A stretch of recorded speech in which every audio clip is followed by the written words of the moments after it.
اس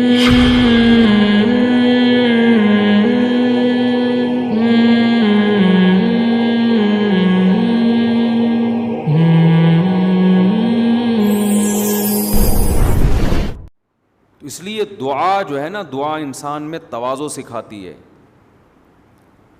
حج میں بھی کیا سکھایا جاتا ہے؟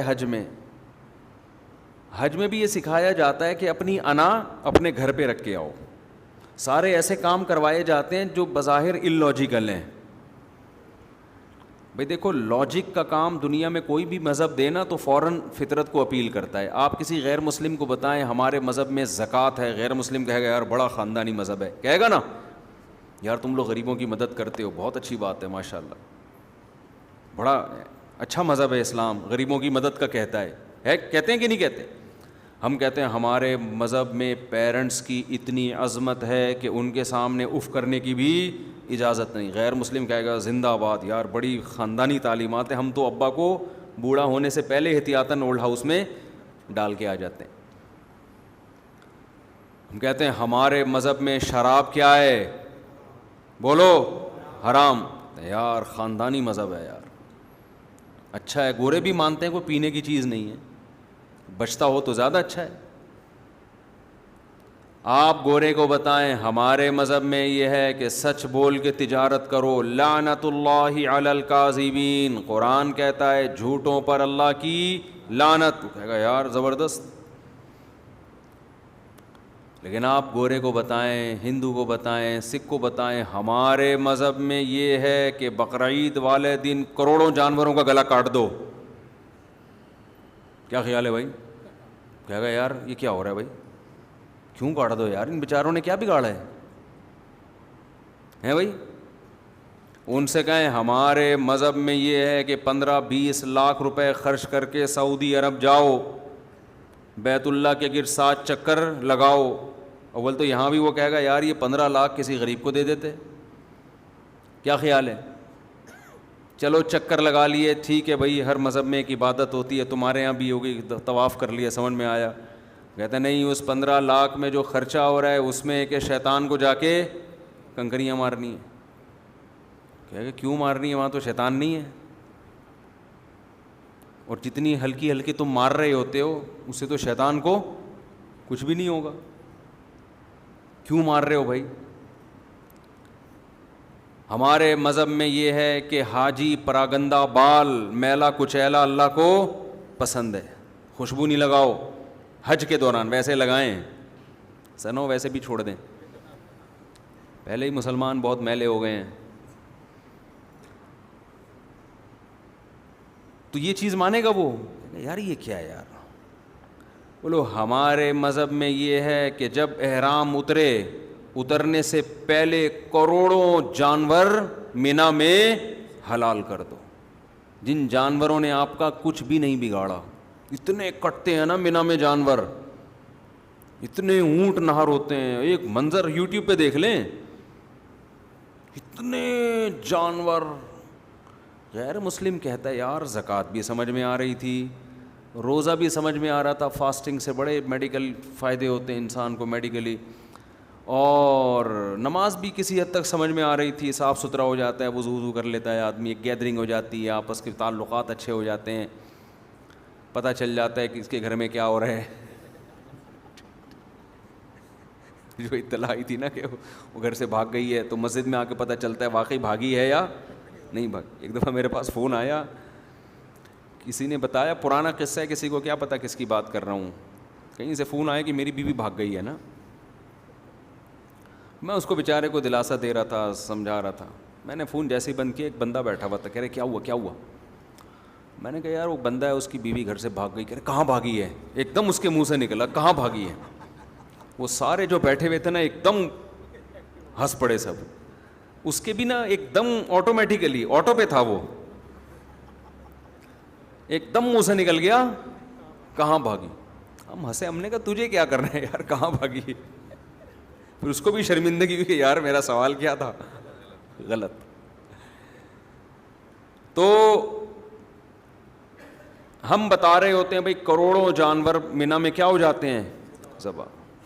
تو غیر مسلم کہتا ہے یار اتنے سارے اچھے اچھے احکام ہیں, یہ کھوپڑی میں آنے والی باتیں نہیں ہیں. 15-20, تبھی تو دیکھو جو لبرل لوگ ہیں ان کو حج سمجھ میں نہیں آتا. بہت ہی کوئی نیک ہوگا نا تو کہہ دے گا چلو ایک کر لو, دوبارہ کیوں کر رہے ہو, اتنے پیسے کسی بیوہ کو دے دو.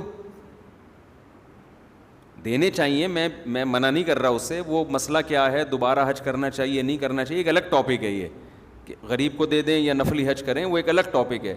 لیکن ان کو حج ہی سمجھ میں نہیں آ رہا ہوتا. تو یہ عبادتیں اللہ ہم سے کیوں کراتا ہے؟ یہ بتانے کے لیے کہ تم کس کے غلام ہو؟ اللہ کے. اللہ کے ہاں سب سے بڑی نیکی یہ کہ تم خدا کے غلام ہو. یہ مانو, نہیں مانتے تو کچھ بھی نہیں ہے. پھر غریبوں کو تو وہ بھی کھلاتا ہے, وہ کیا نام ہے یار وہ اس کا, جو بل گیٹس بھی کھلاتا ہے, ہسپتال بنائے ہوئے بہت سارے, لیکن ڈکشنری میں گاڈ بولو نہیں ہے, ڈکشنری میں خدا نہیں ہے. آپ بل گیٹ سے جب کہیں کہ صبح 100 دفعہ لا الہ الا اللہ وحدہ لا شریک لہ لہ الملک ولہ الحمد یحیی ویمیت وہو حی لا یموت وہو علی کل شیء قدیر, کتنا پیارا کلام ہے. 100 دفعہ یہ تسبیح پڑھا کرو صبح. اب بل گیٹ سے کہیں نا 100 دفعہ کیا کرو, یہ تسبیح پڑھو. لا الہ الا اللہ, اس اللہ کے سوا کوئی عبادت کے لائق نہیں ہے. وحدہ, اکیلا ہے. لا شریک لہ, اس کے ساتھ کوئی عبادت میں شریک نہیں ہے. لہ الملک, بادشاہی اسی کے لیے. ولہ الحمد, تعریف کے قابل گوگل نہیں ہے, تعریف کے قابل, یہ بل گیٹس کو ہم سمجھا رہے ہیں نا, تعریف کے قابل صرف کون ہے؟ اللہ ہے. یحیی و یمیت, زندگی بھی وہی دیتا ہے. ڈاروین کے باپ نے کسی کو زندگی نہیں دی, جو کروڑوں سال سے آٹومیٹیکلی زندگی خود وجود میں نہیں آئی ہے. ایک ڈاکٹر پھینک رہا تھا کہ ہمارا جو دماغ ہے نا اربوں سال کے بعد ایوالو ہو کے ایسا ہوا ہے. آپ جتنی نیکیاں کر لو, جب آپ اپنے دماغ جو اللہ نے آپ کو سب سے بڑی نعمت دی, آپ کو یہ ایوالو ہو کے ایسا بن گیا ہے, یعنی پہلے گدھے کا تھا, آہستہ آہستہ ترقی کر کے انسان کا یہاں تک آ گیا, اور گدھے سے بھی پہلے کچھ اور ہوگا. تو آپ نے جو خدا کے وجود کی سب سے بڑی دلیل تھی کہ اس نے کیسے کھوپڑی میں ایسی چیز فٹ کر دی, آپ اس کھوپڑی کا غلط استعمال کر کے بنانے والے کا انکار کر رہے ہو. لیکن آپ 3 پیس سوٹ ٹائی پہن کے صبح صبح نہا کے نکلتے ہیں گھر سے, اور انسانیت کی خدمت بھی کر رہے ہیں, اور غریبوں کا فری علاج بھی کر رہے ہیں. لوگ کہیں گے بہت اچھے ڈاکٹر صاحب ہیں. اللہ کہے گا بالکل بھی اچھے نہیں ہیں, بنانے والے کا منکر ہے. کہتا میرا دماغ ایوالو ہو کے یہاں تک پہنچا ہے.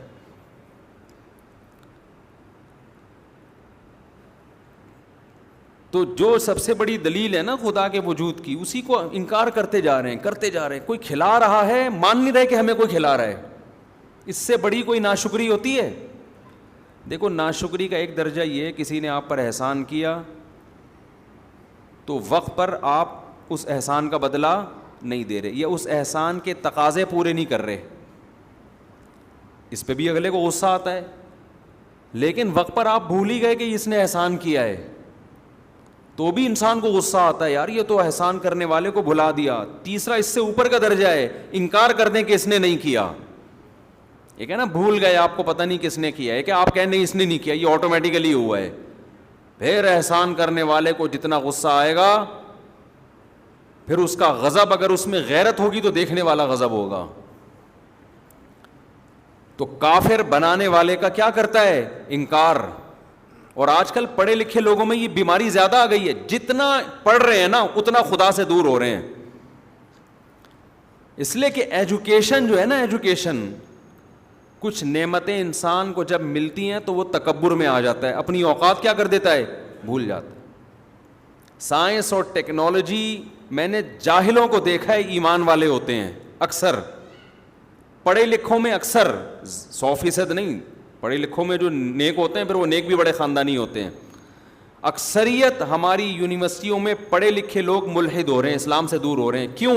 کبر, تکبر, کہ یار ایجوکیشن ہمیں تو پتہ ہے, یہ مولویوں کو کیا پتہ, یہ دینداروں کو کیا پتہ, ان نمازیوں کو کیا پتہ, ہمارے پاس تو ایجوکیشن ہے. ان مولویوں سے تو پانی کا فارمولا پوچھ لو, ان کو نہیں پتہ. ان سے پوچھو نمک کا کیا فارمولا ہے, ان کو نہیں پتا, تو پتا تو ہمیں ہے. یہ دماغ. اور پھر جتنی ایجوکیشن زیادہ ہوتی جا رہی ہے اتنا ہی تکبر بڑھتا جا رہا ہے. او بھائی تجھے نمک کے فارمولے کا پتہ ہے, پانی کے فارمولے کا پتہ ہے, اس کے خدا کے وجود یا عدم وجود سے کیا تعلق ہے, اس سے خدا سے تعلقات پر کیا اثر پڑتا ہے, اس کا اس سے کیا تعلق ہے کہ خدا کی مان کے نہیں چلنا ہم نے. آپ جتنے بھی پڑھے لکھے ہو باپ پھر بھی باپ رہے گا کہ نہیں رہے گا. دیکھو دو قسم کی اولادیں ہم نے دیکھی ہیں اپنی زندگی میں. ایک وہ ہیں جن کے ابا سیدھے سادے ہوتے ہیں, دیہاتی قسم کے گنوار, ابا نے بڑا احسان کیا, قرضے لے لے کے بچے کو پڑھایا اور بچہ بہت بڑا فنٹر بن گیا. ایسے ہوتا ہے نا. ایسے بچوں میں ہم نے دو قسم کے بچے دیکھے ہیں, پڑھ لکھ گئے, آداب سیکھ گئے, ابا بیچارہ ویسے ہی دیہاتی ہے. تو پڑھنے لکھنے کے بعد اس قسم کے بچوں کو اپنے ابا پسند, بولو نا, نہیں آ رہے, تو کہتے ہیں پینڈو کے پینڈو ہی ہیں یہ. لیکن ایسے بھی ہم نے دیکھے جو شارٹ ہیں مارکیٹ میں, باپ گنوار ہے, دیہاتی ہے, بچے نے پڑھا بھی اپنے خرچے پہ کما کما کے, ابا نے نہیں پڑھایا, بہت آگے نکل گیا, لیکن باپ کے سامنے کیا ہے, جھکا رہتا ہے. کیوں؟ اس کے ذہن میں یہ ہے میں جتنا بھی پڑھ جاؤں میں باپ تو نہیں بن سکتا نا, اپنے ابا کا باپ تو نہیں بنوں گا, باپ تو اللہ نے اسی کو بنایا نا. کہ مجھے اگر سڑک پہ پھینک آتا میں تو آج یہ نہیں بنتا. اس نے مجھے گھر میں رکھا, میری ماں کی کفالت کی, چاہے میں نے خود کما کے کھایا ہو, لیکن شیلٹر کس نے دیا تھا مجھے, اس باپ نے دیا تھا. اب وہ اپنے ابا سے پوچھتا ہے ابا آپ کو پانی کا فارمولہ آتا ہے؟ ابا کہتے ہیں پتہ نہیں بیٹا یہ فارمولے کیا ہوتے ہیں. ابا جاہل پینڈو, میں نہیں مانتا ایسے ابا کو, سائنس ہے سب کچھ, ٹیکنالوجی ہے سب کچھ. ابا کیا کہہ رہے ہیں, یہ تو مولویوں نے فضول چیزیں بنائی ہوئی. ابا اف, ابا کے سامنے اف بھی نہ کرو. ابے جاہل کا جاہل ابا, اس کو تو اپنا پانی کا فارمولہ پتا نہ, اسٹمک کی اس کو وہ آتی ہے, اسپیلنگ آتی ہے, ٹھیک ہے, کچھ بھی پھینکتے رہتے ہیں نا. اور جو مولوی مجھے ترغیب دے رہا ہے کہ اس باپ کے سامنے اف بھی نہیں کرنا, اس مولوی نے تو اسکول کی ایک جماعت بھی نہیں پڑھی, اس کو سائنس کا پتہ ہی نہیں ہے. یہ عقل مندی کی بات ہوگی, یہ دلیل. وہ مولوی جو بالکل جاہل ہے, لیکن اس کو یہ پتا ہے کہ بھائی باپ جو ہے نا وہ کیا ہوتا ہے. آپ کتنے بڑے سائنٹسٹ بن جائیں, باپ کا حق کم نہیں ہوتا, بلکہ پڑھنے لکھنے سے تو آپ کا شعور زیادہ ہوتا ہے, آپ کو تو اور احساس ہونا چاہیے. لیکن ہم نے دیکھا ہے پڑھ لکھ کے اپنے ماں باپ کو گنوار سمجھتے ہیں, ادب تمیز سے بات کرنا چھوڑ, تعارف نہیں کرواتے, لوگوں سے ملواتے نہیں ہیں کہ یار میں اپنے ابا کا انٹروڈکشن کرواؤں, ابا دھوتی بنیان میں بیٹھے ہوں گے میری بےزتی ہو جائے گی. نہیں کروا رہے ہوتے, یار ابا سے ملاؤ ہی نہیں. لیکن غیرت مند کیا کرتے ہیں بھائی, جو بھی ہیں فخر سے ملا رہے ہوتے ہیں, یہ میرے کیا ہیں, والد صاحب ہیں. تو یاد رکھو, اس سے ہمیں پتہ چلتا ہے کہ آپ کے پاس نالج جتنی بھی زیادہ آ جائے, آپ اپنے محسن کا نہ تو انکار کر سکتے ہیں اور نہ اس نالج کی بیس پر جو احسان کرنے والی ذات ہے اس کا حق آپ سے معاف ہو جاتا ہے. ان دونوں میں سے کچھ بھی نہیں ہوتا. اسی طرح یاد رکھو, جیسے ماں باپ کے احسانات کبھی بھی آپ کے ایجوکیٹڈ ہونے سے کوئی فرق نہیں پڑتا, خدا کے احسانات پر بھی کوئی فرق نہیں پڑتا. چاہے سائنس ترقی کرتے کرتے 7ویں آسمان پہ پہنچ جائے, خدا پھر بھی خدا رہے گا, مخلوق پھر بھی مخلوق رہے گی, اسلام پھر بھی اسلام رہے گا, پیغمبر پھر بھی پیغمبر رہیں گے. اور آپ کو خدا کا حق بتا رہا ہے, اس کو نہ پانی کا فارمولہ پتا, نہ واٹر کی اسپیلنگ آتی ہے, کچھ بھی نہیں آتا, لیکن اگر وہ آپ کو خدا کے حق کی بات کر رہا ہے تو جتنا بڑا جاہل ہو آپ کی نظر میں, آپ کو اس کی بات ماننی پڑے گی, کیونکہ وہ اپنی طرف دعوت نہیں دے رہا. وہ کس کی طرف بلا رہا ہے آپ کو, وہ خدا کے بارے میں بتا رہا ہے آپ کو. وہ اگر کہہ رہے کہ خدا نے زنا کو حرام قرار دیا, لا تقربوا الزنا, زنا کے قریب بھی مت جاؤ, آپ ڈاکٹروں کی باتوں میں آتے ہو, آپ یونائٹڈ نیشن کی بات کو مانتے ہو, آپ بین الاقوامی لا کو فالو کرتے ہو, اور وہ مولوی چیخ رہا ہے کہ خدا زنا کو پسند نہیں کرتا. آپ کہتے ہیں مولویوں کی باتیں, جاہل, ان کو کیا پتا. تو بھائی آپ جب مرو گے تو آپ کا باپ تو بیچارہ جاہل تھا, خدا سے زیادہ علم کسی کے پاس نہیں ہے, اس نے تو پیدا کیا ہے, وہ نہیں چھوڑے گا آپ کو. اور قرآن نے مضمون بیان کیا ہے. قرآن کہتے ہیں کتنے پیغمبر پچھلی امتوں میں آئے, امتوں نے ان پیغمبروں کی بات نہیں مانی. کیوں؟ فریحوا بما عندهم من العلم, ان قوموں کے پاس جو علم تھا اس پر وہ اترانے لگے تھے. اب آپ بتاؤ, ان قوموں کے پاس دین کا علم تھا یا دنیا کا؟ دنیا کا. دین کا علم تھوڑی تھا. پیغمبر دین کا علم لے کر آئے, ان قوموں کو نصیحت کی کہ شرک مت کرو, زنا مت کرو, لڑکوں سے بدفعلی مت کرو, یہ مت کرو, یہ مت کرو, اس جس نے پیدا کیا ہے اس کو مانو, اس سے توبہ استغفار کرو, اس سے گناہوں کی معافی مانگو. قرآن کیا کہہ رہا ہے کہ فریحوا بما عندهم من العلم, ان قوموں کو جو ہم نے نالج دی تھی نا, علم دیا تھا, اس علم پر وہ اترانے لگے, اور اتنا اترائے کہ تکبر کی وجہ سے پیغمبروں کی بات کو مسترد کر دیا کہ بھئی ان کے پاس تو نالج نہیں ہے. نالج کس کے پاس ہے؟ وہ نالج کیا, دنیا کی نالج نہیں تھی پیغمبروں کے پاس. آج یہ بہت بڑا احترام. میں کہتا ہوں نالج ہونا اچھی بات ہے, دین کی ہو یا دنیا کی, ہم نالج کی اہمیت کا انکار نہیں کر رہے, مگر وہ نالج جو آپ کو خدا سے دور کر رہی ہے, اس کا مطلب نالج میں فالٹ نہیں ہے, آپ کے اندر کوئی بہت بڑا ٹیکنیکل فالٹ ہے, اس کو دور کر کے نالج حاصل کرو کہ یہ نالج آپ کو خدا کے دیکھو قرآن بھی تو نالج کا تذکرہ کرتا ہے, دنیا کی نالج بھی اور آخرت کی بھی. لیکن قرآن جب دنیا کی نالج کا تذکرہ کرتا ہے نا, اس نالج کو دے کر قرآن آپ کو اللہ کے قریب کرتا ہے. ایک ڈاکٹر کو پتا ہے دودھ کیسے بنتا ہے اور اس میں کیا کیا اجزاء ہیں.